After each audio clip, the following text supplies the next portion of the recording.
Welcome to the Coach Barnabas podcast. It's time to take a few minutes and leave behind the stuff that drains us and recharge our batteries with some encouragement and insight. Finding the extraordinary in the ordinary. Thank you, Nigel, my disembodied British voice of sophistication. Appreciate it. Welcome back, everybody. It's episode 32. I'm Corey, and I just want to jump right in. As I record this, it is Tuesday, October 1st. I can't even believe we're talking about October. It's insane how quickly the year has gone, and before you know it, I'm not even going to go there. You can fill in the blank yourself. I'm not ready for that. But anyway, I want to jump right in because last evening the news hit that a baseball hero, a baseball idol, whatever you want to say, an icon, probably a better word, baseball icon passed away. Pete Rose passed away at 83 years old. And of course, as you might tell, I'm something of a sports fan. Love sports. I grew up in the era in which Pete Rose was at his peak and throughout his life as a baseball player. I watched him play, I don't know, dozens, if not, hundreds of games, with the Cincinnati Reds and other teams. He was an icon and also something of a lightning rod of controversy not because of the way he played, but because of the way he lived his life. And we're going to touch on that a little bit because I find his life to be something of a cautionary tale for the rest of us. Of course, his achievements on the baseball field, second to none. I mean, he literally I should have looked it up, but I don't know how many thousands upon thousands or 10,000s of baseball players have played throughout history. But he is number one when it comes to the person who has the most hits in a career. Over 4,200 hits, and where 3,000 hits is something that assures you Hall of Fame status. Even less than that. A lot of guys have maybe 2,000 hits and make the Hall of Fame. He's doubled that. He has over 4,200 hits in his career, among many other records that may never be broken. So he was known as Charlie Hustle. The way he played the game was just complete 100%, and you can't take that away from him. However, his post-playing career behavior got him in trouble, and it's probably well documented. Even to those who don't follow sports, you know the name.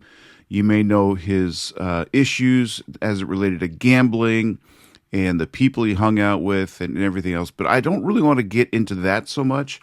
And I certainly don't want to appear like I'm dancing on his grave or anything, because that's certainly not the case. It's sad. But even before he passed away, I found his life to be sad.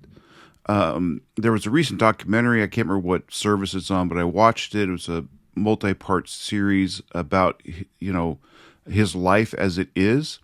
And it broke my heart in a sense because, again, just passing away yesterday, 83 years old, he's 40 years removed from his playing days.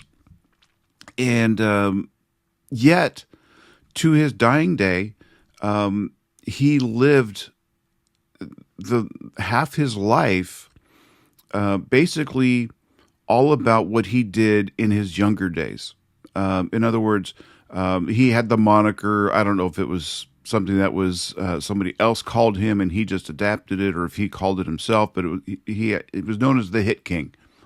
Understandably, I get that. He had the most hits of anybody in history. But it's one thing to say, that's my nickname and I'm known as the Hit King, whatever. But he literally had it like monogrammed on the cuffs of his shirts, and he had hats and T-shirts and everything else that he wore everywhere he went. Had his name all over everything. And I found it very sad. Now, let me tell you, I had a personal experience around Pete Rose. This was about 20 years ago or so. I was at a hotel for business. I was on a business trip in Anaheim, California, literally just across the street from Disneyland. And unbeknownst to me, when I, got, checked into the hotel and in my room and, whatever, stayed the night, is that during my stay, there was some sort of sports memorabilia convention going on. So there were a lot of buzz about some of the, sports figures who were in and around the hotel that apparently was hosting this convention. And I'm walking through, and again, you're hearing these, oh, so and so saw so and so, and whatever. You never saw anybody because, these guys, as much as they like the accolades and everything, like their privacy and don't necessarily want to be surrounded and hoarded by people, especially they're there for the convention. People are paying money to see them get their autographs and things like that. So they don't necessarily want to be, lingering around and being crowded and maybe people, anyway. But I'm walking through the lobby of the hotel, and you know how there's chairs and, seating areas and stuff like that. And I see sitting by himself in the middle, kind of, there were some trees and bushes and plants and things like that kind of there. So he wasn't necessarily hidden, but I had to do a double take because you had to look in exactly there to see the person. It was Pete Rose sitting there by himself. And we made eye contact, strong eye contact, because I did a double take. I was like, oh my gosh, that is Pete Rose right there. And at this time, he had been banned from baseball for his gambling and some other salacious activity and things like that, but mostly his gambling. And there was he admitted that he had bet on baseball, which is an absolute no-no. And he signed a contract, he signed a document that he accepted his punishment, which was banishment from baseball, which also disqualified him from being in the Hall of Fame, which, is to this day is a very controversial topic because he deserves to be there because of his baseball accomplishments. But he signed an agreement that disqualified him from it. So at any rate, there he is sitting in the lobby of the hotel, and we make eye contact. He knows I recognize him because I literally looked at him and went, there's that moment of recognition. And he had a look in his eye of, please come talk to me. And in that moment, you know how you don't really know how you're going to respond in a moment until it happens? I had no hatred or animosity. I mean, he was a legend. But I also didn't respect him as a human being, as a person, because of his behavior, not because he gambled, but because of the way he handled everything. He lied to people so blatantly for years. And I mean, he swore up and down that he didn't do these things, and he'd look you straight in the eye and just deny. And he would have made his life so much easier and probably wouldn't have received the punishment he got if he just got out in front of it and admitted it and accepted, that this was bad and he has a problem and needs to get help, treatment from his addiction of gambling and all this stuff. He could have been probably a sympathetic figure, but he was so obstinate in his denials and his other behaviors. And there's so many things, just such an arrogant individual, until finally he publicly admitted it after years and years and years of denying it. And so in this split second of seeing him, recognizing him, and seeing kind of this invitational look at him, like he wanted somebody to just come talk to him. And here's a thing about my personality. The more, I don't care who you are, apparently, but the more I sense somebody is demanding something from me, the less likely I am to give it. Because it's like I'd rather give it from my heart voluntarily than feeling compelled to do something because you're requiring it of me or asking it of me or demanding it of me. And so in that moment of seeing this legendary Pete Rose, who I watched play in person on television, he's sitting there not even 10 feet away by himself, the golden opportunity to sit down and like listen to his stories and all that stuff, which would have been epic. But in that moment, it was like, no, I'm going to keep walking. And through the, in the 20 years since then, I've gone back and forth from regretting it to learning a little something about myself, which I've just shared with you. And I look back on that, but in thinking that, again, the cautionary tale of his post-retirement life, and going back to that documentary that I saw, It was a person who uh, had, again, the hit king thing. He was all about what he achieved decades and decades and decades ago, and he had no life of his own that he had done anything with. He had all this time, he had a platform, he could have done so much with it in a positive sense, but he had nothing to offer, or chose to offer nothing of substance when he could have been a spokesman about gambling addiction or anything else. But instead, he continued in the documentary of his, this is him in his age. This is not like a documentary of him 20 years ago. This is a documentary from like within the last year. It was just released within the last several months. But, how to, presumably his dying days, how he was a gambler. He'd go to the track and place bets and races and sporting events and everything else. It was something that he just never saw as being a bad thing, despite the fact that it was the total epicenter of his undoing, of his reputation, of his career, of his, his legacy. And it just got me to thinking, how pride and insecurity and all these things can be wrapped into one thing, to where that's all we have is maybe something we achieved because we were better at something than anybody else. But when we don't have the balance of humility and understanding, that what we did years ago doesn't have to be our true definition. Okay. Now, had he been in the Hall of Fame, being announced and introduced as Hall of Famer Pete Rose, I'm sure would have been great. But to use that platform to deliver a powerful message or to do something positive in the lives of generations who came after him or the generations who followed him and watched him and supported him, it could have been immeasurable. But he became kind of a pathetic human being, was not kind to people. He, even at 83 years old, would dye his hair to what was unnatural color, clearly, instead of going gray or whatever else. He was trying to hold on to his youthful appearance. Everything about him was trying to stick with who he was in his prime, even though he'd long since outgrown that. I just consider it kind of a tragic story and such a sad way to live out what could have been marvelous years and productive years, in the public eye and privately. But he just had so many things that were just, I found to be very sad and lonely. And I just consider it a cautionary tale to us to just be careful.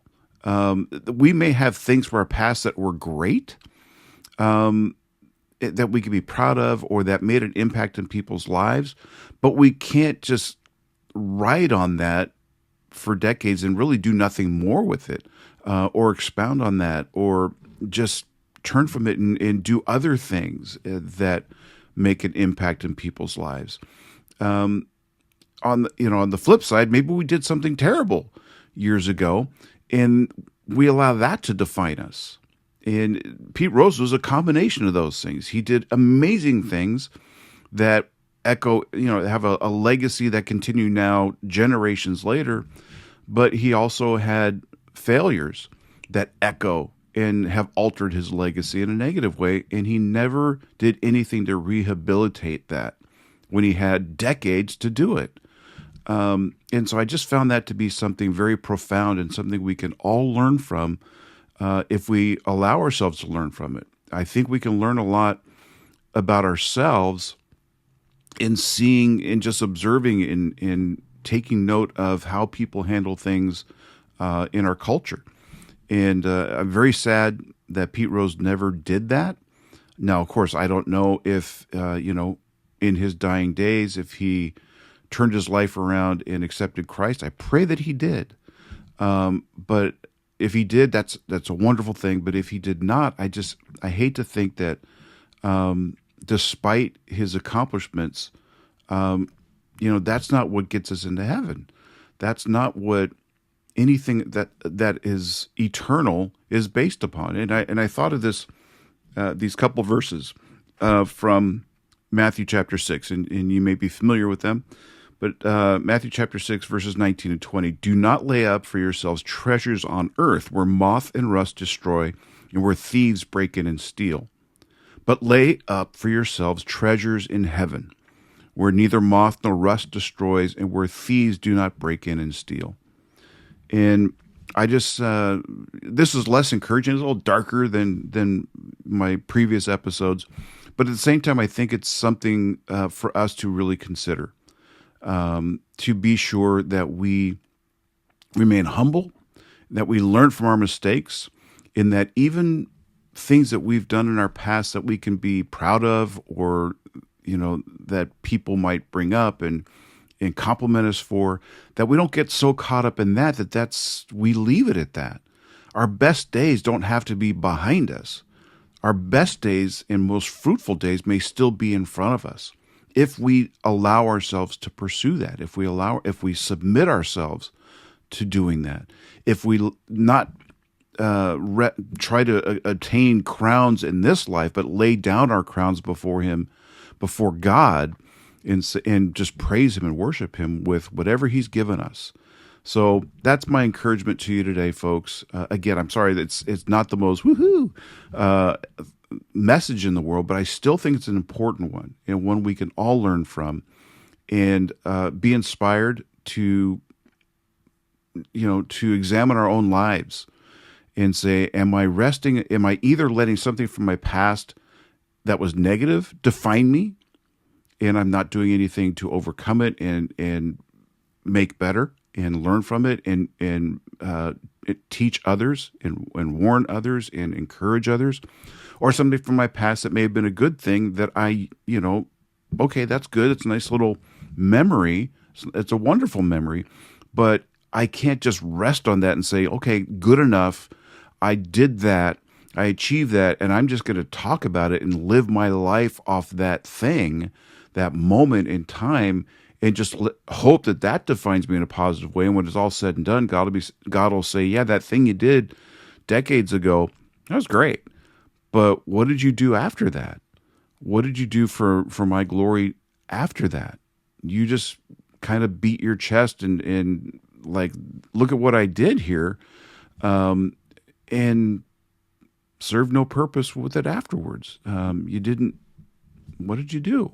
I think of well, I'm belaboring this, but you could probably think of your own stories or your own Bible references to go along with this. You don't need to hear it from me necessarily, but you know what? Leave comments. I'd love to engage with you further. If you have thoughts, if Bible verses come to you, or stories that you want to share, things you've learned from your own personal life or watching somebody else, I'd love to see your comments on that, because I just think there's something powerful in all this. So thank you for tuning in. I appreciate you. I just ask you to just be encouraged and be an encourager. Have a great rest of your day. I look forward to talking to you again very soon. Take care. Thank you for joining the Coach Barnabas podcast. We'd greatly appreciate your support by liking and subscribing to the podcast and setting up notifications so we can let you know when new episodes are available. We'd love to hear from you, so please leave a comment. Make a difference today.